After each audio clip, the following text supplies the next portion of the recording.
Esta es la tarde en el continente americano. Cuando anochece en Europa y amanece en Asia, así cae la tarde en el continente americano y transcurre la noche y el amanecer en el resto del mundo. La tarde. ¿Qué tal? Bienvenidos a la tarde de NTN 24. En el último día de agosto, Joely Ramírez les da la bienvenida a su programa a nombre de todo del equipo, por supuesto. Las vías de comunicación están abiertas para usted a través de las cuentas de Twitter que tiene en su pantalla, @NTN24, @la tarde NTN24, mi cuenta personal, @Joely Ramírez. Comenzamos de inmediato. Sigue explotando todo acá, explotar toda la calle, la cosa, mire. Este es el verguero que hay aquí en Venezuela, ¿ve? Esto es Venezuela.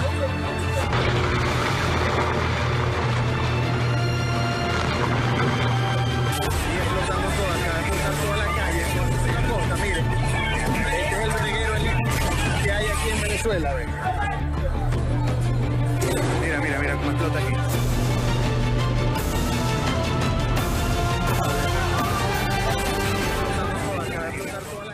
Parece la guerra, el apocalipsis o una película, pero no, es la realidad. Son imágenes que deja la fuerte explosión que se registró esta madrugada en una subestación eléctrica en Maracaibo. Esto es al occidente de Venezuela. La emergencia dejó sin luz a buena parte de la ciudad. Esta es la cuarta en las últimas semanas que estaciones eléctricas en el estado Zulia sufren explosiones similares. Situaciones como esta son calificadas por el gobierno de Nicolás Maduro como el resultado de un presunto sabotaje, a pesar de que militares están a cargo de vigilar la zona y los más afectados son los ciudadanos. Aseguran que los constantes apagones provocan que los pocos alimentos que se consiguen se descompongan y ya no se puedan consumir. ¿Están viendo esa verguita?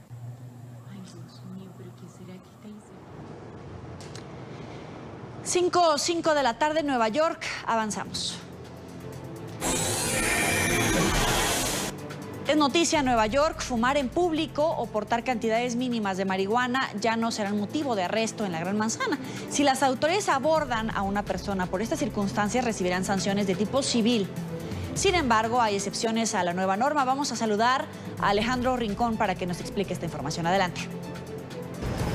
Hola, feliz tarde para todos. En menos de 12 horas entra en pleno vigor esta modificación a una de las normativas de implementación de la ley que mayor controversia ha generado en las últimas décadas de historia de la ciudad de Nueva York. Un dato clave de contexto: actualmente el 86% de las personas que son capturadas por fumar en público o portar dosis mínimas de marihuana son o latinos o afroamericanos. En la realidad, si una persona es procesada judicialmente por esta causa, esto realmente destruye su vida. Incluso, por ejemplo, para una persona indocumentada, esto representa el peligro de entrar en un proceso de deportación. Ahora, con esta nueva modificación, ya las autoridades no capturarán a quienes fumen en público o porten dosis mínimas del estupefaciente. Y si alguna persona es abordada por las autoridades por esta causa, simplemente recibirá una especie de sanción civil o comparendo en este caso. Sobre el cambio, hablamos con una de las entidades que trabajó de cerca, o más bien hombro a hombro, no solo con el gobierno de la ciudad, sino con la policía, para crear esta nueva política, quien hizo en las siguientes palabras una lectura sobre esta modificación. Hemos estado luchando realmente porque ellos se den cuenta que arrestar a las personas por marihuana no es un buen uso de nuestros recursos y no ayuda a la comunidad. Así que no arrestos, no tickets, no multas siempre han sido nuestros ideales.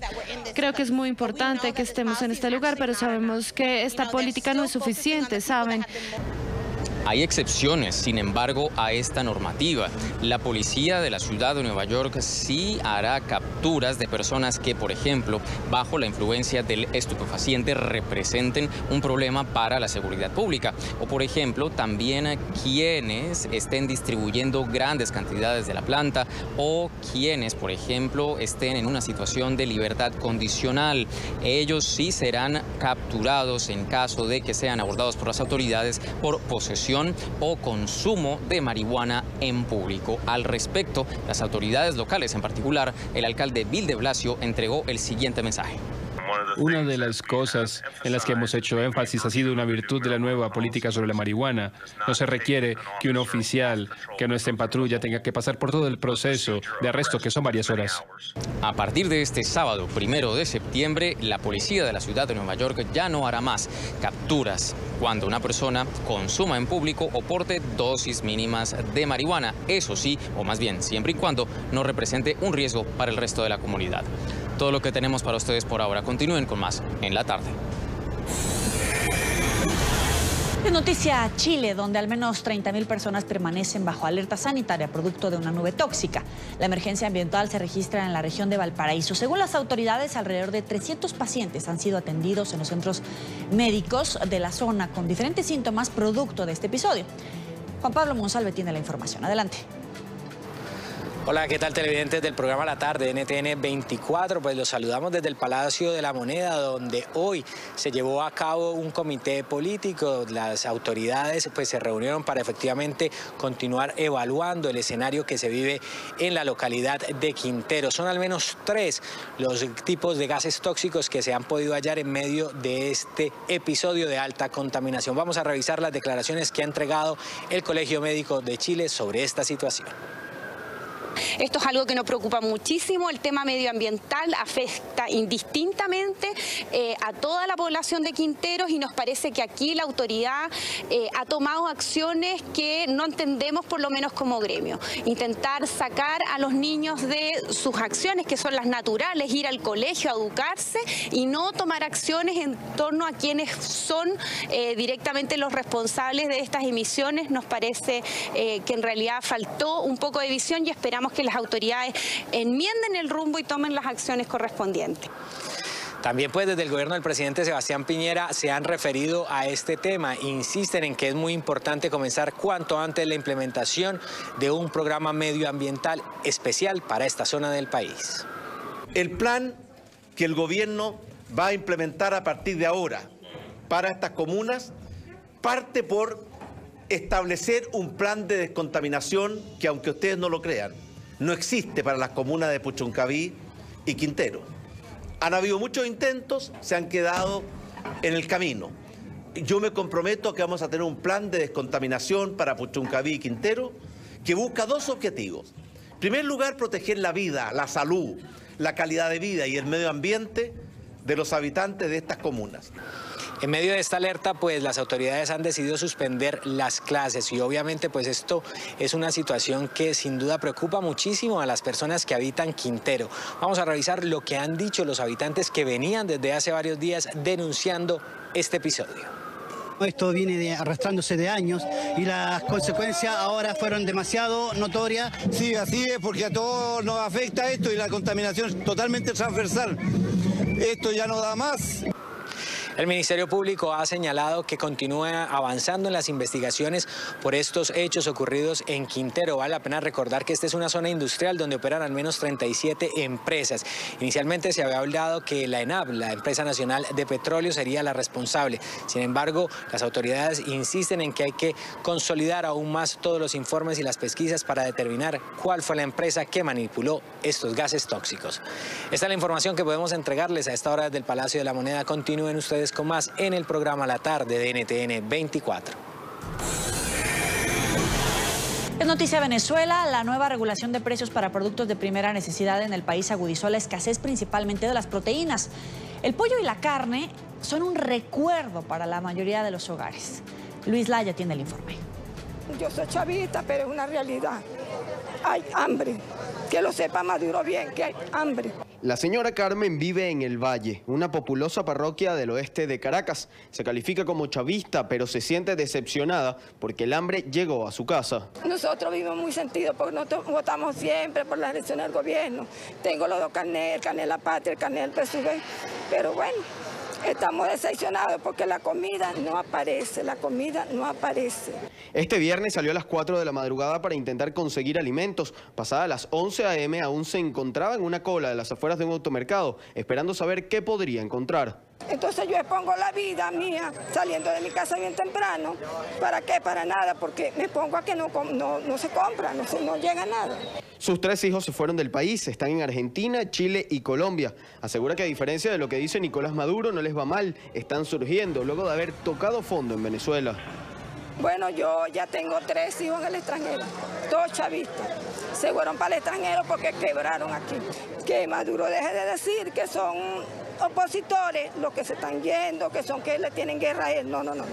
Chavistas se han ido del país y mis hijos fueron uno. Esta realidad se repite. El señor Arnulfo Díaz vive en Palo Verde, en la popular parroquia de Petare.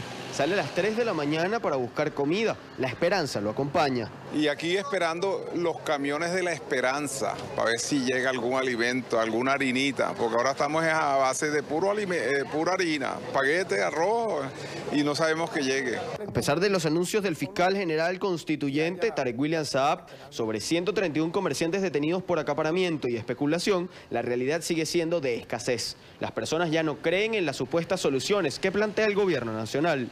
Porque tienen mala administración, no saben, no son corregidos. Mira, aquí, sinceramente, aquí nos están mandando, son malandros, malas economías. ¿Qué economista hay en el gobierno?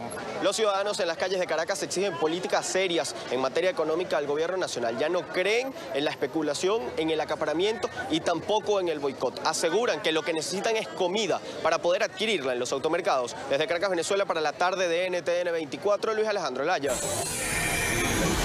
Es noticia la masacre que se habría registrado en el estado Tumeremo, al norte de Venezuela, donde fueron asesinados por lo menos 13 mineros, entre los que se encuentran 5 colombianos, según las primeras versiones. La Cancillería colombiana estaría adelantando gestiones para esclarecer los hechos. Es noticia el Tribunal Superior Electoral de Brasil, que comenzó esta tarde el juicio sobre la candidatura presidencial de Luis Inácio Lula da Silva, que podría ser vetada debido a que el exmandatario está en prisión y está condenado a 12 años por corrupción. Lula fue registrado como abanderado del socialista Partido de los Trabajadores, pero el tribunal ha recibido 17 impugnaciones en contra, todas apoyadas en normas electorales que impiden postular a una persona con una condena confirmada en segunda instancia, como es el caso del exmandatario. Lula ingresó en prisión el pasado 7 de abril, condenado a 12 años por corrupción y lavado de dinero en asuntos vinculados a los escándalos en la estatal Petrobras. Es noticia, el presidente de Guatemala, Jimmy Morales, anunció que no renovará el mandato a la Comisión Internacional contra la Impunidad en Guatemala, cuyo periodo vence en septiembre de 2019. El jefe de Estado aseguró que los integrantes de la CICIG, violaron las leyes, hicieron persecución penal selectiva y sembraron terror judicial. La determinación de Morales se registra después de que la Fiscalía General de Guatemala y la CICIG solicitaran nuevamente un antejuicio contra el mandatario por presunto financiamiento electoral ilícito, después de que el año pasado Morales evadiera ser investigado por el mismo delito al mantener su inmunidad. Luego del anuncio, la comisión informó que la Policía Nacional Civil y el Ejército han interceptado un vehículo de su equipo jurídico.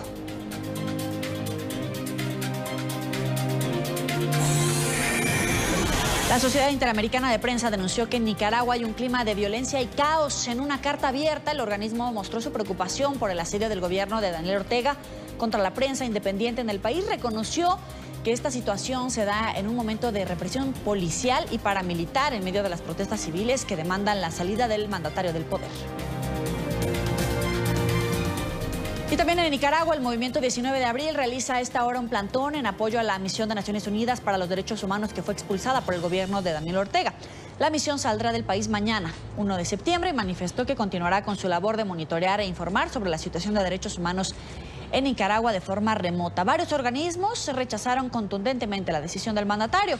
Aseguran que es una represalia por el informe que presentó el organismo sobre la represión gubernamental a los manifestantes. Para analizar este tema, le doy la bienvenida a Marcia Aguiluz, directora del programa para Centroamérica y México del Centro por la Justicia y el Derecho Internacional, CEGIL. Muy buena tarde, bienvenida. Buenas tardes y gracias. Esta decisión del gobierno de Nicaragua es en represalia por el informe sobre los derechos humanos de la CIDH que confirmó el abuso de la fuerza, las torturas y atropellos a manifestantes. Indudablemente, indudablemente. El gobierno dice otra cosa, dice que ya no tiene razón de estar en el país, pero lo cierto es que el miércoles precisamente la Oficina del Alto Comisionado da ese informe tan contundente. Ese mismo día el gobierno rechaza de manera total el informe y ahora se da esta decisión de manera que es claramente una represalia. ¿Hay espacio para la duda de este informe de la CIDH? No, para nada. El informe está bien documentado. El informe además confirma lo que ya ha dicho la Comisión Interamericana, quien también recibió centenares de testimonios y está en el terreno monitoreando la situación del país. El informe confirma lo que ha dicho Amnistía Internacional y otras organizaciones de derechos humanos.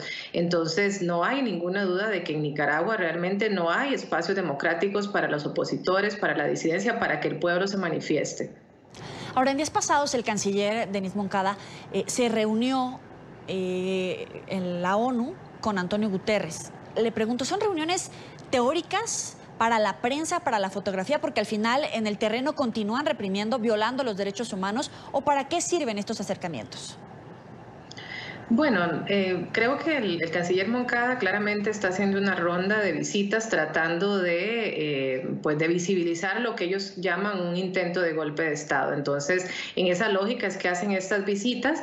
Evidentemente, pues lo que quieren es dar una apariencia de normalidad, pero que en nada se corresponde con la realidad nicaragüense. O sea, estamos hablando de detenciones arbitrarias prácticamente todos los días, de más de 300 personas ahorita privadas de libertad bajo cargos de terrorismo o de asesinato, de más de 300 personas asesinadas. Entonces, esta realidad de la que habla el canciller Moncada frente a Naciones Unidas y frente a otros estados, solamente el gobierno nicaragüense la puede creer, pero no se corresponde con lo que está pasando en el país. Ahora, el próximo 5 de septiembre habrá una reunión en el seno de la ONU para analizar este caso, Nicaragua. El presidente Daniel Ortega culpa a agentes internacionales y a enemigos internos, según sus palabras, de conspirar para derrocarlo, y ha dicho que no dejará el cargo antes del final de la legislatura en 2021. ¿Cuáles son las claves de la participación internacional frente a Nicaragua para tratar justamente de hacer una mediación y avanzar en esta crisis sociopolítica? Sí, realmente es muy importante no solamente, por ejemplo, para el Consejo de Seguridad, la OEA para que siga, por supuesto, intentando mediar y otros actores internacionales, porque lo cierto es que lo que hay en Nicaragua es un pueblo desarmado, un pueblo que se ha manifestado y que, como he dicho antes, no se corresponde con el discurso del canciller. En la medida en la que la comunidad internacional y Naciones Unidas en particular sigan insistiendo, sigan presionando al gobierno nicaragüense, va a verse obligado, digamos, a sentarse a la mesa de negociación y a poner sobre la mesa temas clave para la democracia nicaragüense, las reformas electorales, adelantar las elecciones. Es la única posibilidad de una salida pacífica a esta crisis. Entonces, el hecho de que el Consejo de Seguridad pueda abordar este tema es, por supuesto, clave, y el hecho de que otros estados llamen a cuentas a sus embajadores, eso también es absolutamente clave. Pasa en Nicaragua, pero vamos con el tema de Guatemala, que también es una noticia en desarrollo y me gustaría tener su opinión. El presidente anunció que no renovará el mandato de la Comisión Internacional contra la Impunidad en Guatemala, cuyo periodo vence en septiembre del 2019. ¿Qué está pasando con estos mandatarios en la región que, al verse señalados por cometer violaciones a los derechos humanos, en este caso estamos hablando de corrupción, ponen en tela de juicio el trabajo de organismos internacionales y, a pesar de la condena internacional, parece no importarles? Les piden que se retiren, que no les van a dar más permisos. ¿Qué está pasando? Bueno, lamentablemente la región centroamericana no ha superado muchas de las causas estructurales que originaron en los años 80 y 90 los conflictos internos, y Guatemala es un claro ejemplo de ello. Una clase política, una cúpula militar corrupta, lamentablemente, que nunca ha dado cuentas, que no ha tenido, que la justicia no la ha alcanzado de manera suficiente, y que ahora, al verse acorralados por un organismo internacional que hace investigaciones absolutamente objetivas, toma esta posición. Entonces, lo que estamos viendo es una clase política militar que no quiere ceder ante la impunidad. Es un pacto de corruptos, lamentablemente, y que no le importa asumir el costo político internacional que sea, pero que quieren garantizarse la impunidad en el país. ¿Y cómo está la democracia en términos regionales? Bueno, como decía, la democracia centroamericana, realmente estamos hablando de países con muchísima fragilidad institucional. Guatemala con esto pues claramente lo demuestra hoy, mientras el presidente Morales daba este anuncio, fuerzas militares estaban frente a la Corte de Constitucionalidad. Ya tenemos noticias de numerosos defensores y defensoras de derechos humanos y líderes y lideresas que tienen orden de captura, por ejemplo, que eso es sumamente grave, pero también Honduras, por ejemplo, tiene una fragilísima institucionalidad, pasa una crisis postelectoral que cuestiona la elección de su presidente. Entonces nos encontramos frente a países que no han superado la desigualdad, que no han superado la impunidad, la pobreza, y que por lo tanto recurrentemente estamos encontrando conflictos que internamente la institucionalidad no es capaz de resolver, porque precisamente no hay independencia judicial y otras condiciones democráticas para que sean resueltos. Justamente en Honduras tampoco hay una intención, hasta donde se ha avanzado, de que el presidente se siente a negociar en medio de esta sombra de fraude. ¿Se sienten tan poderosos ya que asumen la presidencia del gobierno que dejan de extenderle la mano a la oposición? Porque existe la sanción internacional por organismos internacionales, pero parece que el tiempo pasa y no pasa nada. El caso más extremo es Venezuela. Bueno, lo que pasa es que con estos gobernantes ha venido un deterioro paulatino en donde, por ejemplo, han cooptado el Poder Judicial, entonces eso les garantiza una impunidad desde los poderes judiciales, pero también cuentan con el poder militar. Y eso hoy veíamos cuando el presidente Morales daba su anuncio rodeado de docenas de militares, cosa que es absolutamente impresionante, pero eso, cuentan con el poder económico, cuentan con el poder militar y lamentablemente han venido paulatinamente tomando decisiones legislativas y elecciones de magistrados y magistradas que cooptan también el Poder Judicial. Entonces, en esas circunstancias es muy difícil, creen que tienen todo el poder efectivamente y por lo tanto no tienen ninguna necesidad de sentarse a negociar con la oposición, y eso es tremendamente riesgoso para estas frágiles, casi inexistentes democracias. Claro, perdón, para concluir, ¿cuál es el verdadero poder de la libre manifestación, el verdadero poder de la sociedad civil agrupada? Porque vemos que en Nicaragua, en Venezuela, existe el uso de las protestas, pero también hay una ola represiva por la libre manifestación. Hay capturas, desapariciones forzadas, hay asesinatos, y de alguna manera está mermando, porque la gente deja de acudir a estas manifestaciones porque tiene miedo, pero acude a la calle porque tiene miedo. Claro, el poder es muchísimo, o sea, lo hemos visto en Guatemala en su momento cuando se tuvo que renunciar el expresidente Otto Pérez Molina, es precisamente por la fuerza de las calles. Como usted dice, hay un temor, por supuesto, porque cada vez que se sale a las calles, por lo menos en Nicaragua, en Venezuela me parece que es otro claro ejemplo, en Honduras, hay represión de esta cúpula política, económica, militar, pero los que tenemos también son pueblos dignos que están resistiendo, y aunque lamentablemente hay gente que está falleciendo y que está sufriendo, vemos que todos los días la gente se levanta y dice esto no puede seguir sucediendo, y son personas indefensas, desarmadas. Entonces creemos que eso envía un mensaje claro, aun cuando estos otros grupos tienen el poder, el pueblo no se va a detener, el pueblo está resistiendo, la gente está resistiendo, y por lo tanto otros actores internacionales pues tenemos la misión, y principalmente los estados y los organismos internacionales, de no dejar sola a esta población que lo que quiere es justicia, que lo que quiere es democracia. Le agradezco a Marcia Aguiluz por estar con nosotros aquí en la tarde de NTN 24. Gracias a ustedes. Gracias por seguir con nosotros. Avanzamos, se cierra la mesa de negociaciones en cuanto al Tratado de Libre Comercio de América del Norte. Por ahora, solo Canadá y Estados Unidos continúan con las conversaciones del Tratado Comercial. El miércoles de la próxima semana se llevará a cabo este avance de la negociación. El presidente estadounidense Donald Trump notificó hoy formalmente al Congreso su intención de firmar un acuerdo comercial con México. Esto en los próximos 90 días. El mandatario aseguró que aún se podría sumar Canadá si así lo desea.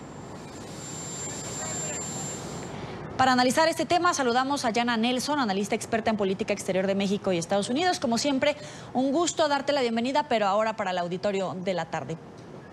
Un gusto, Yoli, ¿qué tal? Para comenzar, el día de hoy es una noticia en desarrollo. El presidente de Estados Unidos ya presenta este acuerdo entre México y Estados Unidos al Congreso. ¿Qué tan factible es que se lo aprueben solamente con México y todavía sin saber las condiciones en las que podría entrar Canadá. Mira, el proceso es un poco largo, son mínimo de 60 días para anunciar al Congreso que quiere negociar con México, o ya lo han terminado de negociar, por lo que esa parte se resuelve de manera relativamente rápida.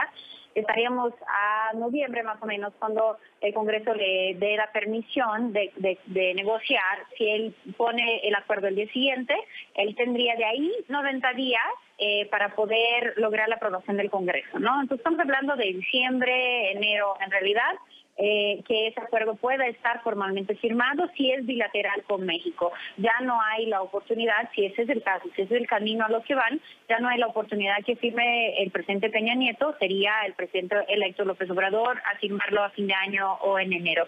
El Congreso americano, como sabes, el 21 de enero de 2019 va a cambiar. Muy probablemente Trump va a perder la mayoría, por lo que él quiere lograr ese acuerdo antes que cambie el Congreso. Ya están los republicanos considerando que las elecciones de noviembre no les van a favorecer a ellos. Ahora, hoy por hoy el acuerdo entre México y Estados Unidos, ¿cómo queda? ¿Cómo queda México frente al acuerdo anterior, por ejemplo, al Telecan? ¿Le va mejor? ¿Queda exactamente igual? ¿Cómo nos va? Cosas del acuerdo han sido modernizadas, ¿no? Ahora lleva en cuenta el comercio electrónico, hacen un cambio en el de minimis, que es lo que los mexicanos pueden comprar así, tal cual, de manera práctica, lo que los mexicanos pueden comprar en Amazon sin pagar impuestos, que pueden comprar hasta $100 ahora, que vengan de Amazon de Estados Unidos hacia México. Entonces ya lleva en cuenta y moderniza un poco la parte comercial, de comercio electrónico, moderniza la parte de propiedad intelectual. Tiene muchas cosas positivas el acuerdo. Lo que es controversia es la parte automovilística, pero incluso la parte automovilística, cuando empiezas a revisarlo a detalle, no es de todo mal. Así es posible que las compañías, BMW, bueno, BMW es alemana, pero las compañías como Ford y otras, Chevron, puedan empezar a arreglar sus productos para poder adecuarse al nuevo acuerdo. No va a ser un gran problema, aunque sí les va a tardar un poco adaptarse. El tema de los salarios, $16 la hora para la gente que trabaja en el sector de automotriz, sí va a ser un poco de problema, porque en México pues, la gente no recibe $16 la hora, pero no se tienen que conformar a eso de aquí hasta 5 años, entonces tienen tiempo para conformarse a eso, y lo que va a llevar en realidad los $16 la hora es tal vez un aumento un poco mayor de salarios en el sector automotriz, pero más que nada va a llevar a la automatización del sector automotriz en México, que ya anda bien. Ya hay muchas automotrices que son completamente automatizadas, ¿no? Son puros robots que hacen los autos. Entonces, eso es más lo que más va a pasar. Entonces, el acuerdo en sí no es malo. Lo ideal sería tener a Canadá para rebalancear los poderes, el poder de Estados Unidos, ¿no? Para que México no esté siempre negociando con un actor más fuerte. Pero el acuerdo bilateral entre México y Estados Unidos no es de todo mal. Ahora, en este acuerdo entre México y Estados Unidos, ya decía, se habla de automóviles, del sector petrolero, del agrícola y hasta de condiciones laborables. ¿A Canadá qué le importa? En mucha de la prensa especializada habla de los lácteos. ¿Dónde está la negociación con Canadá? Sí, ese es un problema que es más con Canadá que cualquier otra cosa. Es una cuestión de los detalles no sabemos, y tal vez sea uno de los temas que están postergando la decisión en Canadá, ¿no? Pero sí es uno de los temas que se ha quedado pendiente. Hasta ahorita el gobierno canadiense ha dicho cosas muy positivas sobre México. Ha dicho que el acuerdo bilateral, que es lo que le entregaron a Canadá para que lo revisen y decida si quiere firmar o no, que el acuerdo bilateral ha sido muy positivo para Canadá también. Entonces, no es que México ha negociado mal para su socio comercial en el norte, sino que lo dejó en una posición muy buena. Pero sí está el tema de los lácteos, también está el tema de madera, está el tema del acero. Hay muchos temas pendientes con Canadá que seguro son los que no están permitiendo cerrar el acuerdo el día de hoy. Hanna, permíteme, quédate con nosotros. Vamos a darle paso a Emiliana Molina, que tiene la última información desde los Estados Unidos respecto a este avance en el Tratado de Libre Comercio. Adelante, Emiliana. Nosotros estamos simplemente muy esperanzados de que en los temas que tienen que ver Estados Unidos-Canadá lleguen a un acuerdo y le hemos apostado a ello. Y es una muy buena noticia que estamos claramente en esa conducta, en esa ruta, y que esperamos muy positivamente que a partir del próximo miércoles esto llegue a una conclusión. Señor Guajardo, estamos en directo y qué pena rapidito, en cuanto al tema de Canadá, ¿usted cree que sí vayan a lograr una negociación? Yo siempre he dicho que cuando hay voluntad y flexibilidad de las partes, hablando de todas las partes involucradas, se puede lograr una solución. Muchísimas gracias, señor Guajardo. Ildefonso Guajardo, el secretario de Economía de México, que acaba de dar unas declaraciones saliendo justo de la Embajada de Canadá, donde se acaba de llevar a cabo una rueda de prensa en cuanto al Tratado de Libre Comercio, que Estados Unidos y Canadá justo el día de hoy no lograron sellar un acuerdo. Sin embargo, el lunes pasado, el mandatario estadounidense Donald Trump había anunciado que había llegado a un acuerdo con México, y el día de hoy también el mandatario estadounidense notificó al Congreso aquí en Washington de que llegó a un acuerdo bilateral entre México y Estados Unidos con los 90 días de antelación, tal cual como lo indica la ley. Sin embargo, Canadá y Estados Unidos continuarán las negociaciones la próxima semana, el miércoles, incumpliendo así la fecha límite que había pautado el mandatario estadounidense. Seguimos trabajando muy duro y estamos logrando progreso, pero no estamos ahí todavía. Este es un acuerdo bastante complejo y vamos a continuar.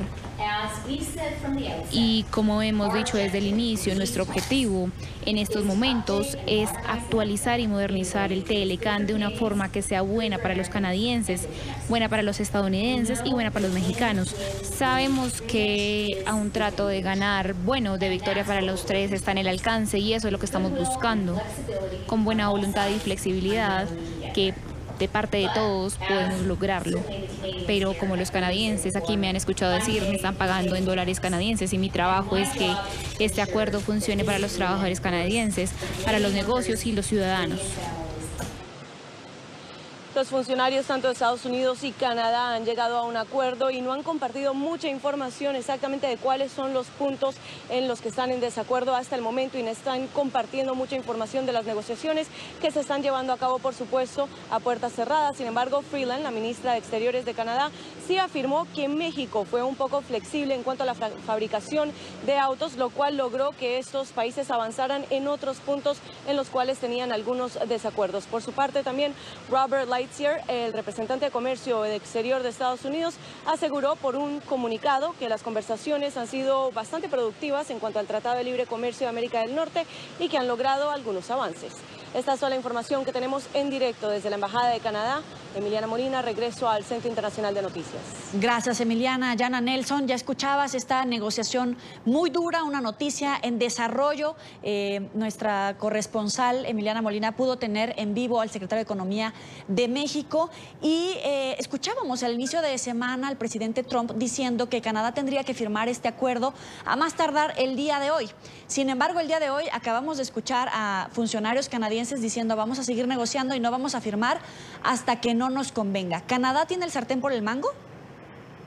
Canadá tiene todo el poder ahorita, ¿no? Porque la razón por la cual Trump y bueno, también México quiere firmar lo más pronto posible son temas políticos. Trump lo quiere terminar antes que el Congreso cambie, como les había comentado, que lo más probable es con las elecciones de noviembre, él va a perder su mayoría en el Congreso, ¿no? Y ya no va a poder aprobar muchas cosas tan rápidamente. Por lo que él quiere terminar la negociación antes o llegar al punto en que se vote antes del 20 de enero de 2019, que es cuando cambia el Congreso.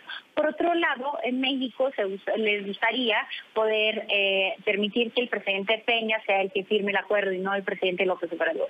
No nada en contra del presidente López Obrador, pero siempre es más fácil culpar, si algo va mal en el acuerdo, culpar el gobierno anterior, y el presidente Peña está dispuesto a firmar porque lleva 2 años negociándolo. Entonces, al final de cuentas, el acuerdo es de él más que del presidente López Obrador. Son cuestiones políticas. Canadá no tiene esas cuestiones políticas. Canadá no tiene prisa. Canadá no tiene razón para firmarlo. Él quiere firmar algo bueno, y si no es bueno, no va a firmar. Por lo que tiene mucho poder, el poder de decir no, y lo está usando en su favor. Ya que hablas de tiempos, y para terminar, redondear este tema, si algo sale mal en el acuerdo binacional entre México y Estados Unidos, la factura la pagaría Peña Nieto, y si algo sale mal o si algo sale bien, incluso le podría todavía tocar a Donald Trump en estas intermedias. Es decir, también puede jugarle a favor y ganar aún más poder.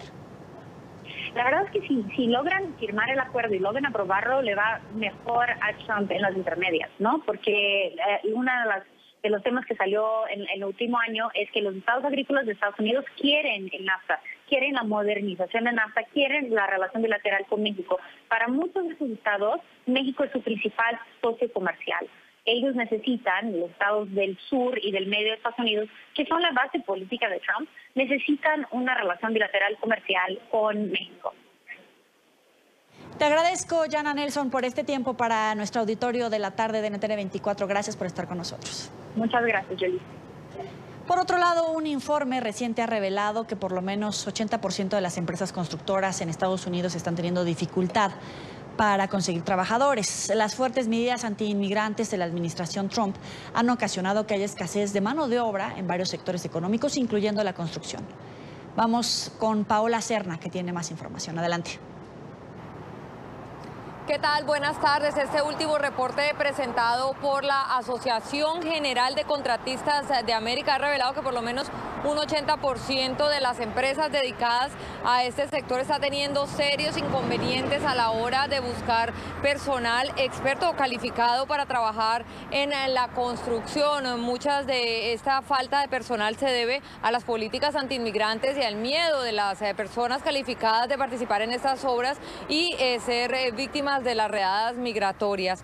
Esta coalición de empresas de contratistas también han hecho un llamado al gobierno para que se tomen medidas, ya que las obras se están retrasando y por supuesto están aumentando los costos.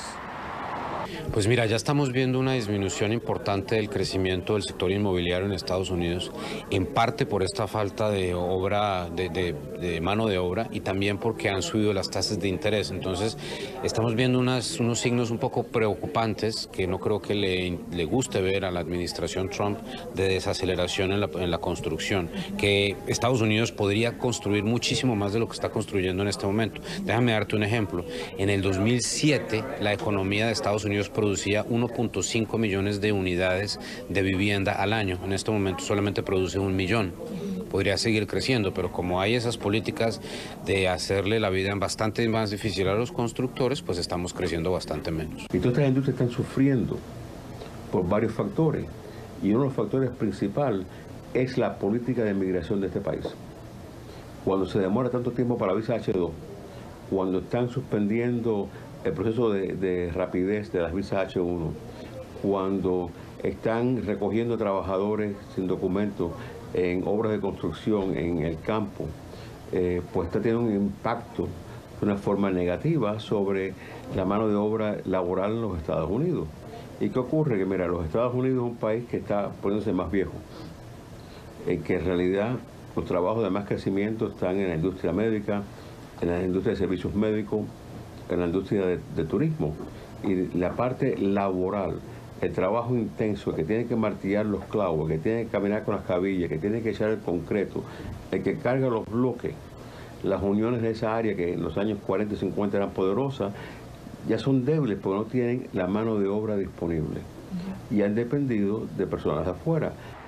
Una de las posibilidades para tratar de disminuir esta falta de empleados en el sector de la construcción pudiera darse a través de los visados de trabajadores temporales, por medio del cual las personas de otros países pueden venir a ejercer o a ocupar estas plazas disponibles en este momento y regresar después de haber cumplido el objetivo laboral. Desde Miami informó Paola Serna para NTN 24. Rinden homenaje a esta hora en Washington al difunto senador John McCain. Su capilla ardiente quedó instalada esta mañana en la rotonda del Capitolio de Estados Unidos en una solemne ceremonia que contó con los líderes de los dos grandes partidos, incluso el vicepresidente Mike Pence. NTN 24 está en el lugar de la noticia con Gustavo Alegret, nuestro director periodístico en Estados Unidos. Gustavo, muy buena tarde. Adelante. Saludos, muy buenas tardes. Cientos, miles, me atrevería a decir, de estadounidenses le vienen a rendir sus respetos, decir su último adiós al senador John McCain. Aquí el Capitolio donde la bandera luce a media asta y a las afueras una fila que hasta 4 veces recorre esta calle hacia la izquierda y hacia la derecha. Y justo en este punto es donde están entrando los últimos visitantes que van llegando a esta fila, una fila que nos ha tardado en recorrer desde dentro de la rotonda hasta aquí un mínimo de entre 35 y 40 minutos, porque la fila que ustedes ven luego entra en el Capitolio, recorre diversas estancias hasta llegar a la zona donde están los restos de McCain. De manera solemne eran instalados esta mañana ante la presencia de los líderes republicanos y demócratas que han aparcado sus diferencias en una vida política pública estadounidense que está polarizada, más polarizada que nunca en su historia, según los analistas políticos, y que hoy, con el vicepresidente Mike Pence a la cabeza, le recordaban como un héroe americano o como un patriota. John McCain fue un gran hombre. Hoy, él descansa en el lugar donde sirvió hasta el último momento, el Congreso de los Estados Unidos. Pronto va a descansar en la tierra donde sirvió primero, la Academia Naval de Annapolis de Estados Unidos. Los ojos de los estadounidenses estarán sobre él mientras se marcha, y también estarán sus oraciones por él y especialmente por su amada familia que está reunida aquí hoy. Oraremos para que aquellos que sufren sean consolados. Las palabras del vicepresidente Mike Pence, y es que Donald Trump es el gran ausente. La familia de McCain le ha pedido que se ausente de estos tributos, del funeral de mañana, de los eventos de hoy, por las grandes diferencias que mantenía con el senador ya difunto. También Sarah Palin es una de las ausentes destacadas de estas jornadas de tributo al ex senador, porque pues también para McCain, Palin como Trump representan esa polarización de la política estadounidense. Los ciudadanos le consideran un héroe, a diferencia de lo que escuchábamos de Pence, que trataba a McCain como un patriota. Ahí la polémica en la que hasta el presidente Donald Trump se ha negado a utilizar esa palabra para referirse al senador.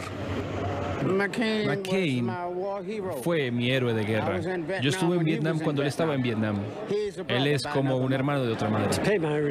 Vine a prestar mis respetos a un gran hombre, a un gran héroe, alguien que ejemplificaba todo lo que Trump no hace. Es un privilegio el haberlo conocido por 20 años. Todo lo dicho sobre él en los tributos es absolutamente cierto. Él era un gran estadounidense. Y la opinión de la gente, que también han recogido algunos legisladores en nuestros micrófonos, incluso exaltos funcionarios de la administración estadounidense. Es un héroe nacional. Lo conocí por 50 años. Y él creía en su país. Y él creía que tenía una misión: llevar libertad a todo el mundo.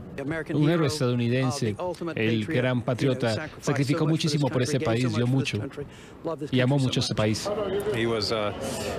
Obviamente él era de Arizona, era un héroe para todos los que estaban ahí, en todo el país, en todo el mundo.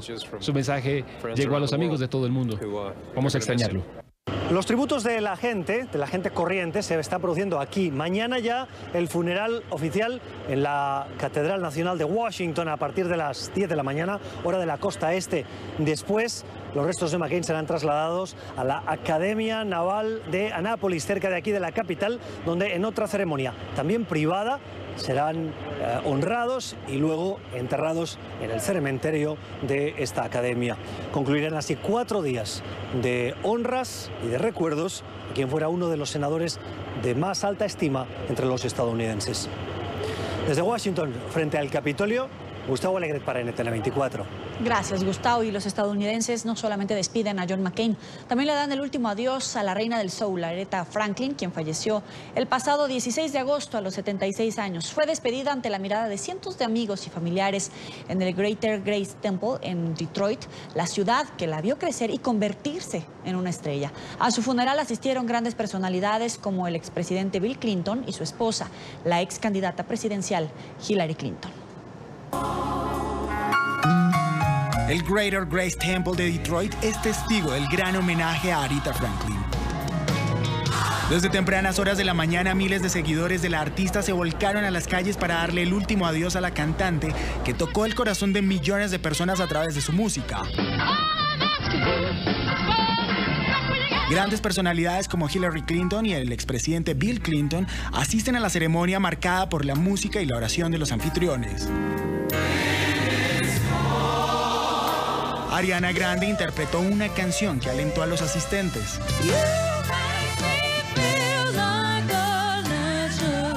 Durante su vida, Aretha fue galardonada con 18 premios Grammy, 3 premios Grammy especiales a su trayectoria artística y su labor social, que fueron reconocidos durante la ceremonia. Como un regalo del cielo, la calificaron los pastores de la comunidad. Gracias por seguir con nosotros en la tarde de NTN 24.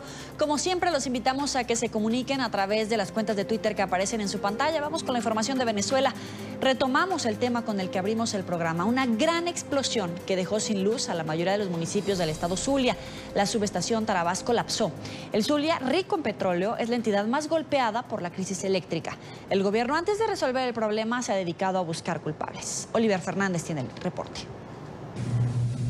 Sobre la 1 de la madrugada de este viernes, una fuerte explosión se dejó ver en el sector Las Tarabas, en la capital zuliana.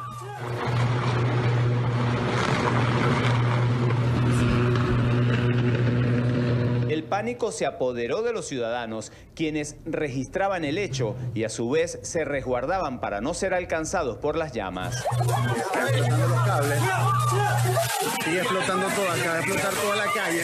Una cosa, mire. Y es que en las últimas 24 horas se han registrado 2 fallas eléctricas. 5 estados del país y la capital resultaron afectados. Expertos auguran un colapso nacional, mientras que diputados y representantes de los partidos políticos señalan al gobierno como el único responsable. Que hay solo un responsable: la corrupción y la incompetencia de Nicolás Maduro y su pandilla. Se robaron el dinero. Se robaron el dinero de la electricidad, esa es la verdad. Más de 18.000 fallas se han registrado en lo que va de año y las pérdidas son millonarias. En estos 8 meses de fallas eléctricas tenemos 16.000 millones de dólares en pérdida, tanto en artefactos electrodomésticos, en lo económico, porque el sector comercial se ha visto afectado. ¿Qué puede hacer el usuario? Bueno, yo siempre digo, tienen que denunciar, pero el usuario no cree en las instituciones. Quienes ostentan el poder no escapan de la crisis eléctrica. El fiscal general designado por la constituyente Tarek William Saab tuvo que terminar una declaración a la prensa con linterna en mano. $1.370 para la realización de fiestas, para la realización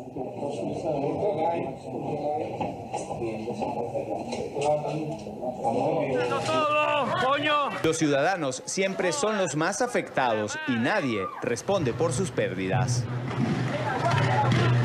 El equipo se daña, ya se me dañó un celular.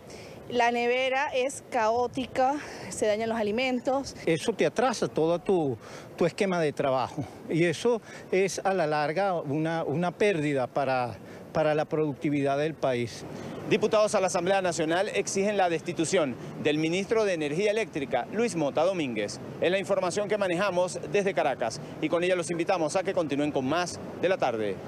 Los cortes eléctricos son frecuentes en Venezuela, especialmente en las provincias. En estados como el petrolero Zulia se aplica un racionamiento que dura hasta 12 horas diarias. En el estado de Carabobo se aplica un racionamiento que dura hasta 14 horas diarias.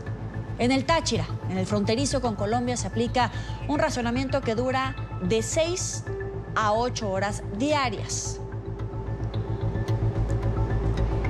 Y en el estado Amazonas, fronteriza con Brasil, se aplica un racionamiento que dura hasta 15 horas diarias. En esta parte del programa saludamos a José Aguilar, consultor internacional de sistemas eléctricos y empresas del servicio público. Gracias por estar con nosotros, bienvenido. Muy buenas tardes, un placer estar con ustedes. Gracias. Hoy veíamos imágenes que parecen de película, caóticas, apocalípticas, pero me impresiona la gravedad de este tipo de situaciones porque son cosas que se pudieron haber ido controlando y que hasta hoy se traducen ya en explosiones de esta magnitud que quiero preguntarle. ¿El daño a la infraestructura va a ocasionar que sea más difícil restituir el servicio, sin contar los daños, obviamente, a todos los electrodomésticos de las personas y el riesgo a la vida que representa este tipo de explosiones? Por supuesto, indudablemente, lo que estamos viendo es una debacle que es sistémica. Como usted aludía, ahorita existe un gran foco en la entidad del estado Zulia y en especial la ciudad de Maracaibo. El Zulia es responsable por 18% a 16% de la demanda y el consumo energético de Venezuela. Y allí estamos viendo un retroceso sin parangón. Y esto cada vez deja al sistema eléctrico compuesto por las fases de generación, las plantas eléctricas, transmisión, las grandes líneas y la distribución, que es la parte que está más cercana a los diferentes usuarios residenciales, comerciales, industriales, en cada vez más precarias condiciones. El caso de la ciudad de Maracaibo es muy particular, dado que es como una especie de isla, ¿okay? Donde por el lago que lleva su nombre está como entre Colombia y el lago.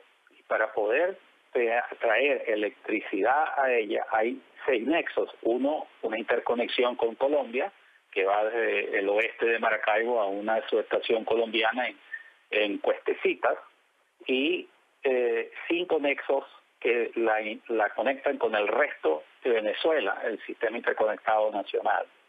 Y en estos instantes, de esos 6 nexos, solamente están funcionando 2 y se eliminó la de Colombia.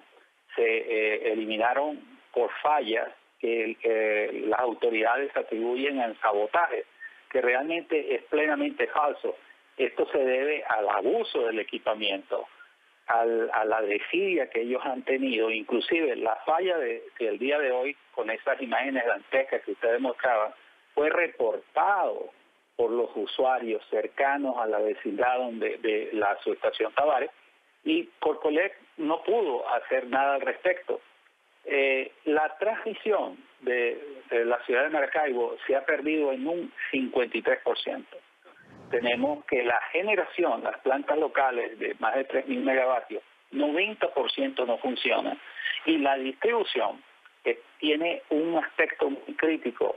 El control, la capacidad de control remoto ha perdido ya el 86%. Esto influye negativamente en poder acceder a tiempo los reportes y hacer las maniobras correspondientes de modo que se le pueda prestar una mejor atención al cliente. Señor José Aguilar, déjeme interrumpirle un momento. Usted dice que la generación es menos 90%, la transmisión menos 53% y distribución menos 86% de indisponibilidad respectivamente. ¿Quiere decir que hay menos generación y de lo que hay menos distribución?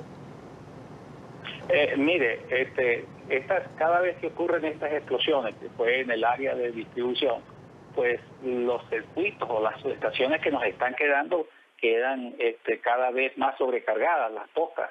El Corpoelec, la empresa estatal nacional, podrá seguir destruyendo el sistema eléctrico, pero ellos no pueden detener el calor.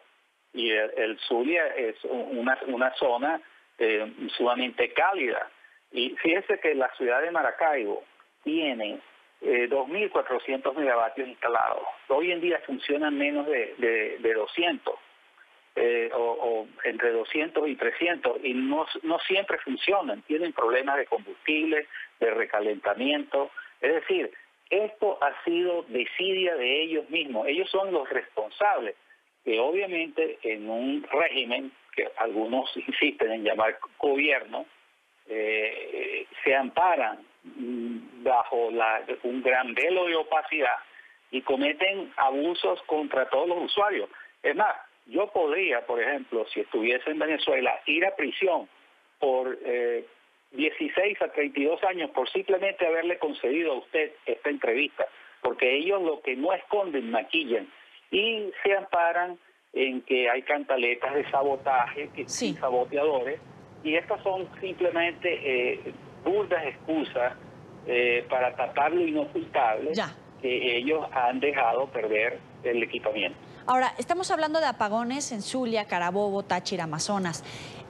¿Es de alguna manera previsible a corto o largo plazo, pero más a corto plazo, un colapso a nivel nacional? Mire, la palabra colapso no es una de que a mí me gusta usar. ¿Por qué? Porque es algo subjetiva. Yo creo que estamos en una situación de colapso, pero lo que es para mí un colapso no lo puede ser para otra persona. Yo diría que estamos ante un sistema que va en una espiral de deterioro, que es posible que nos pueda ocurrir un total apagón nacional, porque se le están juntando un cóctel de factores humanos, desprofesionalización del sector, una gran diáspora, mantenimientos vencidos, operaciones y ciclos excesivos para tratar de medio dar un servicio eléctrico, y esto es un cóctel muy adverso de situaciones. Entonces, la posibilidad de que tengamos un evento que seguramente, si llegase a ocurrir un apagón nacional total, será un evento muy noticioso, pero cada vez son mayores las probabilidades de ocurrencia que eso tenga.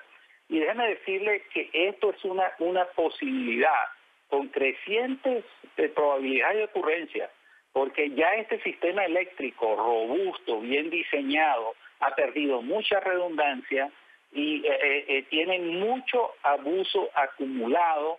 Encima de eso, los recursos humanos de la empresa trabajan en un ambiente hostil, perseguidos, monitoreados por las fuerzas de seguridad del Estado, que crean un ambiente realmente hostil para poder desempeñar lo que en un buen día son innumerables desafíos para ellos. La actual autoridad eléctrica, que está censurada, que es el peor ministro que le ha tocado a Venezuela en este rubro, en toda su historia, tiene un estilo de liderazgo fallido, que se cree que los empleados que él tiene, los supervisados que él tiene bajo su mando, son como unos reclutas de cuartel, que él los puede zarandear y tratar de una manera totalmente no profesional. Y la electricidad es una actividad eminentemente técnica, y cada vez son menos los talentos que nos están quedando en la estatal eléctrica, y los usuarios no tienen ninguna otra opción a nadie, porque este es un servicio monopolio. Le agradezco a José Aguilar, consultor internacional de sistemas eléctricos y empresas del servicio público. Gracias por estar con nosotros. Un placer, muchísimas gracias. Hasta luego.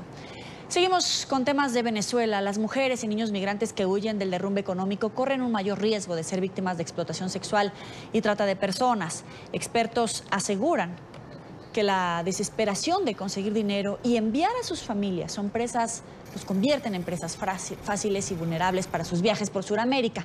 Incluso los niños son obligados a mendigar. En esta parte del programa quiero saludar a Juan Carlos Garzón, director del área de dinámicas del conflicto y negociaciones de paz de la Fundación Ideas para la Paz. Gracias por estar con nosotros. Muchas gracias. Un saludo a todos los televidentes. ¿Cuáles son las amenazas para estas mujeres y niños migrantes? No sé si sea por parte del narcotráfico, la guerrilla, o cuáles son estos factores que los amenazan. Bueno, lo que hicimos en la Fundación Ideas para la Paz fue un estudio en donde analizamos la situación de seguridad de las distintas fronteras. Hicimos un estudio sobre específicamente la frontera con Venezuela, en Norte Santander y Arauca, y ahí encontramos múltiples riesgos y vulnerabilidades de los migrantes, entre ellas el tema del tráfico de personas y la explotación sexual. Aunque no es lo único, ahí hay grupos armados ilegales de gran tamaño. Está el Ejército de Liberación Nacional, que es una guerrilla, el EPL, las disidencias de las FARC. Son distintas las expresiones de criminalidad y también redes locales. Entonces, en un entorno de economías ilegales, de disputa entre estos actores y en un contexto de vulnerabilidad de estos migrantes, pues ellos se ven gravemente afectados. Ahora, ¿cuánto tiempo les lleva acercarse a sus víctimas, a niños o a familias de escasos recursos que, por un lado, tal vez no sepan que están expuestos a estos riesgos o por otro no están listos para enfrentarlos?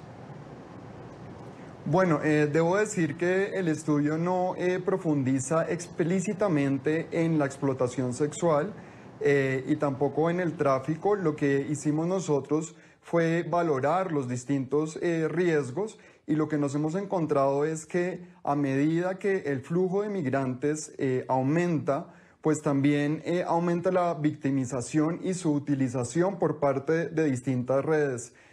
Hay que decir que, por ejemplo, estas redes de explotación no son redes nuevas, sino que más bien aprovechan este flujo migratorio para integrar a mujeres en situación de vulnerabilidad y explotarlas. Entonces, digamos que esa es la situación en general.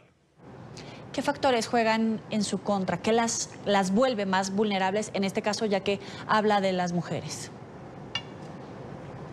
Pues básicamente ellas vienen en una situación económica muy difícil, llegando a unas poblaciones en las cuales hay unas oportunidades laborales limitadas, en donde pues estas personas, estos migrantes, están dispuestos algunas veces a arriesgar, digamos, su seguridad, la de sus familias, con tal de conseguir algún ingreso. Entonces, un factor muy importante es esa vulnerabilidad económica, pero también tenemos que decir que a lo largo de la frontera colombiana, pues también hay una débil presencia estatal en algunas zonas y redes que llevan ahí, digamos, desde varios años atrás.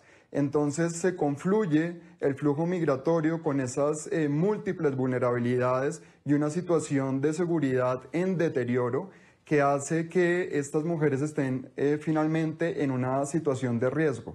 Usted hace mención a que hay zonas donde la fortaleza del Estado, pues, o la presencia del Estado no sería la idónea.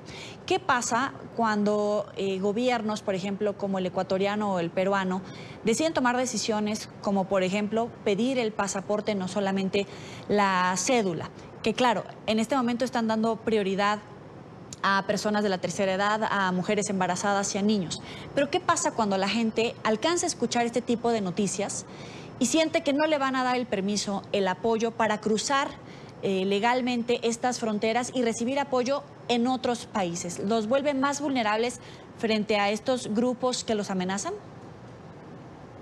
Claro, finalmente, si uno repasa la manera como los países han reaccionado a las situaciones de inseguridad en las fronteras, lo que se encuentra son medidas reactivas, son medidas generalmente bilaterales, y en este momento estamos en un contexto en la región políticamente difícil, con una tensión de Colombia con Venezuela, pero también los países respondiendo con medidas como estas a la preocupación por los flujos migratorios. En medio de eso quedan los migrantes que tratan de encontrar un lugar donde quedarse, donde asentarse con sus familias. Entonces, decisiones como pues limitar la entrada a los migrantes, pues finalmente los expone también a una incertidumbre y a una indecisión sobre en qué lugar pueden encontrar un lugar seguro. Y seguramente pues eso puede ser utilizado por las distintas redes criminales. ¿Cómo hemos vulnerado como ciudadanos del mundo a los migrantes cuando no necesariamente no son bien recibidos? Me refiero a casos de discriminación a través de la palabra, de un hecho, pero entre ciudadanos, entre iguales, más allá del trabajo del Estado, de la policía, del ejército. Entre ciudadanos, ¿cómo estamos vulnerando los derechos de los migrantes? Pues allá hay distintos tipos de respuestas y si bien también por un lado hay una preocupación por parte de la ciudadanía ante el flujo de migrantes y versiones que apuntan a que se ha deteriorado la seguridad sin mayores evidencias, yo también rescataría que hay distintas respuestas muy valiosas que diariamente salen en los medios de comunicación, en las cuales distintos ciudadanos le dan una mano a estas personas que han sido no expulsadas, pero sí por la situación de crisis, pues llevadas a ir a otros territorios. Entonces creo que las respuestas son muy cruzadas, pero sí hay una gran responsabilidad en sentido de humanidad y de compasión con estas personas que finalmente deberían llevarnos a tomar decisiones que sean menos discriminatorias y que haya un entorno de mayor colaboración con estas personas que están en esta situación de vulnerabilidad. Juan Carlos, en mi caso soy mexicana y hemos dado seguimiento a noticias de mujeres venezolanas que llegaron a México a trabajar como acompañantes, como escorts, y entraron a una, por desgracia, a una red criminal donde narcotráficos las explotaban, abusaban sexualmente de ellas, y hemos tenido el caso reportado de haber sido asesinadas. ¿Ustedes han detectado algún foco rojo que vaya en este sentido?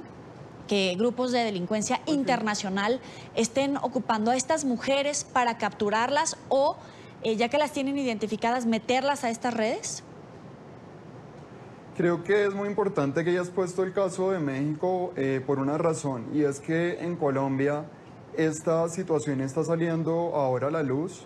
Tenemos poca información, a veces no prestamos la atención debida y si no tomamos las medidas necesarias esto podría escalar a una situación aún peor. Creo que hay de verdad una obligación de entender mejor este fenómeno, que las autoridades puedan tomar acciones disuasivas y que no esperemos a que tengamos una situación como la que hemos tenido, por ejemplo, en las fronteras mexicanas, donde hemos visto múltiples casos de homicidio, incluso desapariciones, que hoy en Colombia no podemos asegurar cuál es la dimensión del fenómeno que estamos atendiendo, pero lo que sí podemos decir es que es urgente tomar una decisión y respuestas por parte del Estado ante este riesgo. Le agradezco a Juan Carlos Garzón, director del área de dinámicas de conflicto y negociaciones de paz de la Fundación Ideas para la Paz. Gracias por estar con nosotros. Muchas gracias, que tengan una buena tarde. Igualmente. Y en Ecuador, la Cancillería de Organismos de Derechos Humanos y organismos internacionales analizan la crisis migratoria venezolana y su impacto en el país y la región. Esto como parte de la Mesa de Movilidad Humana y en donde se buscan soluciones y procedimientos para enfrentar el éxodo masivo de ciudadanos que huyen de Venezuela. Hay duras críticas a las restricciones de ingreso impuestas por el gobierno de Moreno, así como a la falta de acciones y presiones reales frente al régimen de Nicolás Maduro. Nuestro periodista Jean-Paul Bardellini tiene la información. Adelante. Hola, ¿qué tal? ¿Cómo están ustedes? Muy buenas tardes. En esta mesa se está tratando el tema fundamental, que es preparatorio además para la cumbre de la región que se llevará a cabo en Quito acá el próximo día lunes, que es la crisis migratoria venezolana. El gobierno ecuatoriano insiste en que va a mantener requisitos como es el apostillado de la cédula o algún documento que certifique la identidad de las personas, ya que ha logrado en los últimos días controlar un poco el ingreso de venezolanos que superaban los 5.000 por día y ahora estarían entrando muchos menos. Sí, ha bajado, exactamente. ¿Qué cantidad más o menos? Más o menos tenemos en los últimos días alrededor de 1.200 personas. ¿Esto se debe a las restricciones de ingreso, a esto del apostillado? No sé qué decirle, porque no sé si probablemente es que los ciudadanos venezolanos están decidiendo quedarse en su país o quedarse en Colombia. No sé qué decirle, porque eso... ¿Van a mantener estos requisitos impuestos, van a mantenerse? Esperamos que sí. Nosotros como Cancillería, y ustedes saben, lo que tratamos es de encontrar puntos de equilibrio sobre todo, ¿no? Y defender, digamos, una migración responsable, segura, controlada. Pero esto para instituciones defensoras de derechos humanos y la Defensoría del Pueblo continúa siendo ilegal y no es una solución clara al problema migratorio venezolano. El gobierno tiene que enfrentar esto armando un plan integral. ¿Esto qué significa? Un plan que va a tener que contemplar todo lo que son las etapas de los procesos migratorios. El ingreso, la permanencia, la salida del país, los procesos de retorno, y eso articulado con políticas efectivamente de control migratorio, que todos los estados lo pueden hacer, pero tiene que estar enmarcado en los principios constitucionales y de estándares internacionales. Pero el flujo y el arribo de migrantes venezolanos no es reciente. Esto está ligado necesariamente a la situación situación y al contexto venezolano y al contexto en la región. Y vemos todavía que la Cancillería es muy cuidadosa en identificar lo que está ocurriendo en la República de Venezuela. Y esto insisten porque se está cargando la culpa de esta migración a las personas que huyen de Venezuela y no al Estado venezolano. Por eso se insiste en que en las próximas reuniones regionales, sobre todo en la OEA, ya es hora de que los países latinoamericanos endurezcan su postura frente a Venezuela. Es que los derechos humanos no pueden ser politizados, es decir, no importa si tengo o no tengo afinidad política con un gobierno, yo tengo la obligación de proteger los derechos de todas las personas sin discriminación. O sea, ¿la región debe actuar ya contra Venezuela?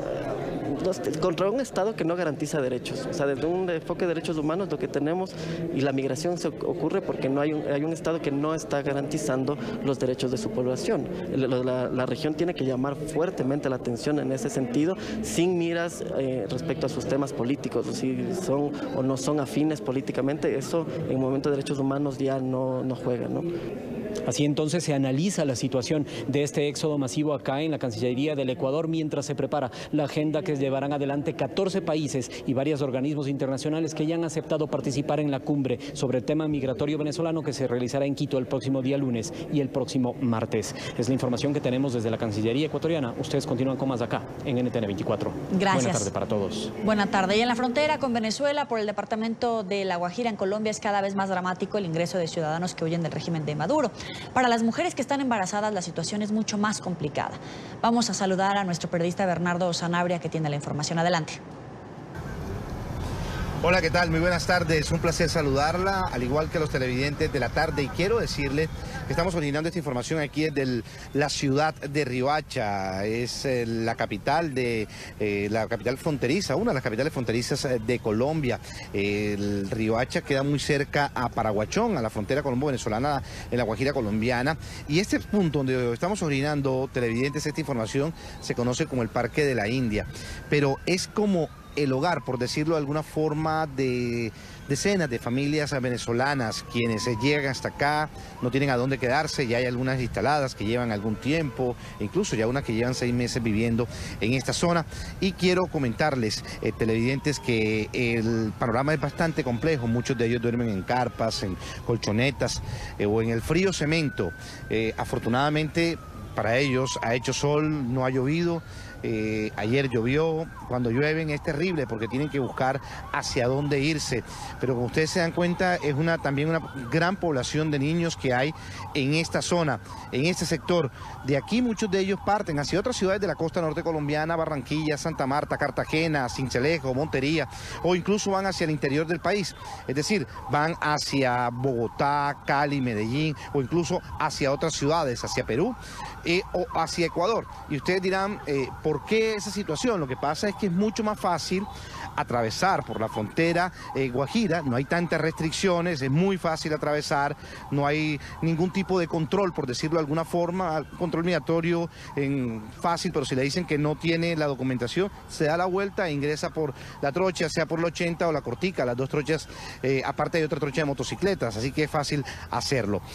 Hoy precisamente en ese sitio, en Paraguachón, conociendo la problemática de los cambistas, de los comerciantes, 80% del comercio cerrado en Paraguachón, estuvo el ministro de Relaciones Exteriores, el canciller colombiano Carlos Holmes Trujillo. Varias cosas dijo, le contestó a uno de los integrantes del régimen de Nicolás Maduro, a Diosdado Cabello, que decía que esto era un montaje de los medios de comunicación, que era la oligarquía colombiana que quería mostrar esa realidad ficticia.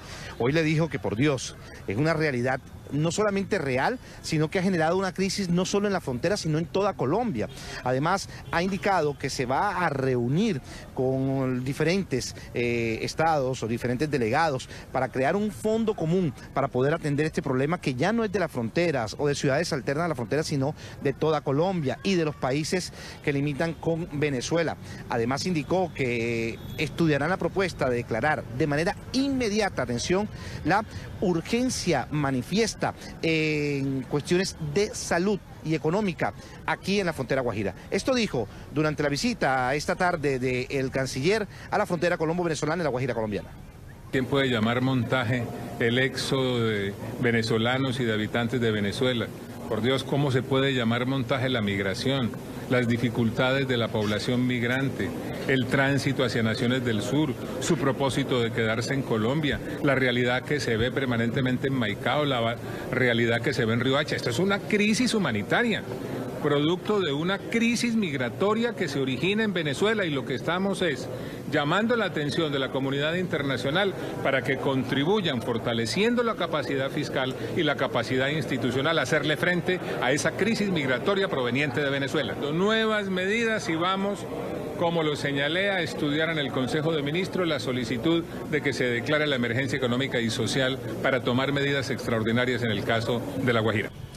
Otra de las realidades televidentes que observamos aquí en La Guajira es también la gran cantidad de venezolanas en estado de gestación que llegan a Colombia. En primera instancia, algunas en los inicios de su embarazo muy preocupadas porque no se pueden hacer ningún tipo de control en Venezuela. Dicen que es muy difícil, hay algunos centros asistenciales que han cerrado sus puertas, otros porque buscan también tener la tranquilidad de tenerlos en centros asistenciales en Colombia. Algunas tratan por el tema de que tenga un cubrimiento de salud y que puedan tener la nacionalidad. Hablamos con varias de ellas en el momento en que atravesaban, ya sea por la vía legal o por las trochas ubicadas al lado y lado del corregimiento de Paraguachón en La Guajira colombiana. Pese a las altas temperaturas típicas en La Guajira, las venezolanas que están embarazadas caminan 3 kilómetros, ya sea por la frontera o por la trocha. No les importa la sofocante travesía. Su único objetivo es tener a sus bebés en Colombia. Sí, ahorita los hospitales están cerrados y la única manera que te atiendan es llegando al hospital con el muchacho, como quien dice, con la cabeza afuera y a ver si hay insumo. Es toda una odisea llegar a los centros de Maicao y Riohacha. El peso de los bebés hace más denso el camino. Para ellas vale la pena, pues aseguran que es la única forma de garantizar la nacionalidad colombiana. Y bueno, espero por el futuro de ellos poder tener a mis hijos aquí y darles mejor futuro y mis hijos puedan comer y alimentarse bien aquí. Los centros asistenciales en Maicao y Riohacha sobrepasan la capacidad de atención a mujeres embarazadas. Prácticamente a nosotros nos ha tocado emitir la alerta amarilla y estamos en alerta amarilla sanitaria. Es el primer sacrificio que hacen estas mujeres por sus hijos.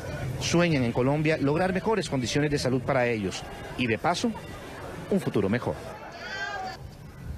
A medida que avanzan las horas, televidentes, más venezolanos se concentran en este sitio, en el Parque de la India, aquí en Riohacha. Vienen a hacerlo para poder buscar un espacio limpio donde poder pasar la noche a la intemperie, ofreciéndole muchas oraciones a Dios o a la Virgen para que no les llueva, porque si les llueve verdaderamente es un problema para los niños. Muchos de esos niños se encuentran enfermos en situaciones complicadas porque duermen en estas colchonetas de cemento. Nosotros estaremos muy atentos a toda la información que se origina, especialmente con esta crisis humanitaria que genera la migración de venezolanos a territorio colombiano. Un informe especial de Bernardo Sanabria con la cámara del Carlos Sierra para la tarde del NTN 24. Feliz tarde. Gracias por seguir con nosotros. Vamos a hablar de México. Para que el gobierno garantice la seguridad, requiere reclutar y formar a alrededor de 96.022 policías más, por lo menos. Según lineamientos de la Organización de las Naciones Unidas, por lo menos debe haber 1.8 elementos policiales por cada 1.000 habitantes. Sin embargo, la Secretaría de Gobernación reporta que la tasa actual es de 1.1 policías. Saludamos en esta parte del programa a Alejandro Jiménez, analista de seguridad y periodista especializado en crimen organizado. Gracias por estar con nosotros. Bienvenido. ¿Qué tal? Muy buenas tardes, Joel, y a tus órdenes. Primero que nada, el presidente electo, Andrés Manuel López Obrador, ya ha dicho que la Policía Federal y todos sus cambios, por lo menos los que él había propuesto, no iban a ser tan inmediatos como había prometido en campaña. ¿Qué podemos esperar en esta transición, en estos primeros años de gobierno, en términos de policía? En términos de policía, yo creo que se parte de un déficit. La propuesta de seguridad de Andrés Manuel López Obrador carece de bases con respecto a cómo funcionar en términos de seguridad. Él partía de elementos para poder pacificar el país de una manera muy tersa, un poco convenciendo a las organizaciones criminales de dedicarse a otras actividades con cierta ingenuidad seguridad en sus planteamientos, y conforme ha ido avanzando su conocimiento de los problemas del país en su plática con los secretarios de la Defensa Nacional, con el secretario de Marina, con el titular de la Policía Federal, se va encontrando con problemas mucho más estructurales como como el de las policías, que realmente están quebradas en el país. No es una cuestión solamente de voluntad, de echarle ganas, de acabar con la corrupción, que es muy importante en este tema, pero que no es el único elemento con el cual se puede acabar con los ciclos criminales, que en realidad tienen una lógica económica, no es necesariamente una lógica política donde sean grupos opositores al régimen, sino que son grupos que se están beneficiando de los huecos que deja la política y los políticos. Los grupos criminales, no solamente narcotraficantes, que en México ya está muy diversificado eso, ya no solamente estamos hablando del trasiego de drogas, han encontrado los huecos para minar a las instituciones policiales, y lo ha hecho desde 2006, cooptando al nivel más bajo, más frágil, que es el nivel policíaco, el de las policías municipales, que es el nivel más básico, donde o han sido cooptados o han sido francamente asesinados, y han ido pudriendo la organización policíaca desde abajo. Los mismos policías municipales, ya después de los municipales, se pasa a los estatales, que ya trabajan al servicio de organizaciones criminales, justo porque hay bajos salarios, porque hay un problema estructural de descuido atávico, claro, y una corrupción que encontró un campo fértil en los cuerpos policíacos del país. ¿Cuánto tiempo podría llevarse esta transición para reducir el número de homicidios, para reducir la violencia derivada del narcotráfico y el crimen organizado? Porque si no estamos hablando de Andrés Manuel como un factor de solución a esta problemática, por este problema estructural que usted ya menciona, ¿cuánto tiempo sí podría lograr esta transición para pacificar a México? Si tomamos en cuenta que un proyecto de no corrupción, de cero corrupción, que permea hacia todos los estados de la República, que en México son 32, y hacia todos los municipios, que en México son 2.400, estamos hablando de un problema prácticamente sin solución inmediata. Sin embargo, ahí es donde aplica la inteligencia del Estado, donde saber cuáles son los municipios claves que les interesan a las organizaciones criminales y corregir desde ahí de raíz la contratación de nuevos policías y sobre todo esa sustitución del ejército por la función policial. Durante el sexenio de Felipe Calderón y más marcadamente durante el sexenio de Enrique Peña Nieto, lo que se hizo fue simplemente, los gobiernos estatales dijeron, bueno, pues la seguridad va a corresponder al Estado mexicano, al gobierno federal, yo me desentiendo, y entonces abandonaron a sus policías y dejaron que el ejército y la marina recorrieran las calles. Andrés Manuel López Obrador en su campaña dijo, vamos a meter a la Armada y a los soldados a los cuarteles, y ya vio que no es posible hacerlo tan pronto. Andrés Manuel ha señalado que en 3 años tiene que haber un primer corte hecho sobre todos los municipios y a partir de un trabajo de inteligencia civil y militar para poder desactivar todas las bandas de policías vueltas al servicio de los criminales en lugares precisos de manera quirúrgica. Entonces, si realmente se logra eso, yo creo que en 3 años vamos a ir viendo apenas un atisbo de solución en 3 años. Y en 6 años, pues o vemos realmente un avance o, como nos pasó estos últimos 6 años, un franco fracaso. Le agradezco a Alejandro Jiménez, analista de seguridad y periodista especializado en crimen organizado, por estar con nosotros aquí en la tarde. Buenas tardes. Así llegamos al final de la tarde y de agosto. El lunes ya los recibimos. En septiembre nos pueden seguir por Twitter con todas las noticias en @NTN24, @NTN24B, @NTN24com, mi cuenta personal @Joely Ramírez. Pásela muy bien. Gracias por estar con nosotros.